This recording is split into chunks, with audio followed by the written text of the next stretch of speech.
met in a tavern," said the crackling voice. The hut was stifling hot for its great size. The downstairs had 2 ovens that glowed as steam hissed and fat popped, evaporating into the flames. The child gave them a wide berth while fetching supplies and tools as Tanti slowly chopped, ground, sprinkled, and kneaded various ingredients into her pies. She was in a good mood after selling all her stock in the last village, and said she had heard about some acquaintances she expected to see quite soon. The child dared to ask who they were, as she never spoke of friends. Sometimes she had mentioned sisters. Surprisingly, the cracked edges of her mouth perked upward into what could be a smile. She agreed to tell the child the story she had heard, as long as there was no further noise, so she could continue her work in peace and without moving from the preparation table. At least that is what they say.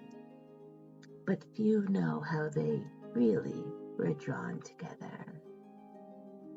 With one hand, Tanti threw a handful of very fine flour into the air above a large lump of dough, as a bony finger from the other hand slipped from beneath her sleeve and extended in the direction of the farthest cupboard. The child leapt from the stool, hurried silently to the hutch, and opened the doors as quickly as possible without making its hinges creak. Retrieving a small sack of flour, the child turned around and almost ran directly into Tanti, who had crept up in those few seconds. She seemed larger than normal size, and the shadows grew around her in defiance of the radiance from the blazing ovens. "Faster," she croaked, her grin widening. Tanti wanted to play, but the child had eaten so much food during the last few days: lavender jam on scones, roasted candied fruits and nuts, caramel cream tarts, and more. The child felt stuffed and slow, but the old woman had shown kindness and provided food and shelter, and he had always been taught to obey his elders. The child nodded in dread as he placed the shifting sack on the work table. He then returned to the stool and listened. However they originally met, they all seemed happy to find adventures and play hero. She hissed the last word, as if it irritated her mouth and she could not get the sound out fast enough. They did go to a tavern in the last village, so I should see them soon.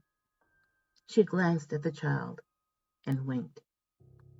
And then she recounted the story she had heard while selling her pastries. They had been an odd bunch. A dark-skinned man in merchant garb with his head wrapped in scarves, a muscular and abnormally pale orc man, 2 archers, an anxious male goblin, and a tall, thin, quiet female hobgoblin, and an angry-looking human woman with a cutlass. They'd asked about a dark, shadowy crone who they'd heard was in the area, but no one seemed to know anything about her. Tanti did not raise her head as she kneaded the dough with one hand and raised the other to point at a shelf closer to them. Before the finger fully extended, the child was off the stool and hurriedly tiptoeing toward the indicated wall. As he reached for a large jar of a chunky and jellied red flavoring, it lifted away from him. His eyes followed it upward and found Tanti bent over him, the jar seeming to float in darkness above him and below her icy blue-gray eyes and crooked grin. Her teeth seemed sharper. "Faster," she breathed, sending a vapor of rot into his face. His eyes stung, making him blink quickly, When he opened his eyes, she was back at her work table, scooping the semi-solid goo out of the jar with her fingers. The shadows lilted just around her like long hair in a strong circular breeze. She continued the story. An old woman did approach the adventurers' table and ask them to help look for her grandchildren, Saras and Gorton. Saras had gone to a temple to ask a boon. The temple was only a day away, and the granddaughter had been gone much too long. Sarah's mother had died. She had become addicted to some wretched poison she would not tell anyone about. She had even traded her other child, her young son Gorton, to ensure her supply. She'd regretted it immediately and burned the last of the drug. But the child seemed lost forever. She stopped eating and sleeping and wasted away from starvation, thirst, and exhaustion without speaking another word. Saras went to the temple to beg for the return of her brother. The grandmother cried bitterly. The old woman had lost her daughter and one grandchild. She could not bear to lose her last family member.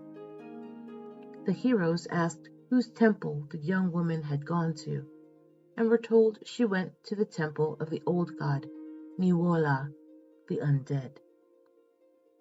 Priests and nuns of a newer god had found the old temple of red stone and earth. They decided it was evil and reconsecrated it to their god. But no one knew where the old god was. Was it still there, slumbering deep below? The holy invaders dressed it up with white plaster and golden spires and great jewels to reflect light all around the canyon. But the unliving twilight of the old god always seeped back in. The plaster flaked, and the fine metals tarnished, as if its slow, dozing respirations breathed decay into the pretentious cladding. The pious ones lined the courtyard with bright pavers to represent the brightness and myriad of color preferred by the usurping deity. But the stones slowly began to turn red, red as congealing gore, as if the bloody sweat of the buried god oozed up through the soil and flushed the very stones with its unconscious but looming power. They built a fountain of pure flowing water to symbolize the cleansing of the wickedness they believed had been established there. But visitors soon saw dark shapes shifting and rolling in the water, as if something stirred, not quite ready to be born, a harbinger of something soon to come. And then they buried their dead in the graveyard. And the earth heaved and swallowed up the saintly ones without a trace. Tanti raised her head and looked right at the child, who shuddered, realizing her finger had been raised for several seconds and was pointing right behind the stool the child perched on. He had been enchanted by the story and did not pay attention to the old woman's peripheral movements. He turned his head and saw a machete hanging on the wall, right beside the stool. He wondered if there was enough time to grab it. When the child looked back toward the table, Tanti was right in front of him, that very machete in her elongated hand. She continued her story as she stared into his eyes. The dead did not stay buried, but rose and roamed the grounds at night. That stupid girl went to go bury her mother there as a gift for the sleeping god, in the hope you would return to her, my piglet.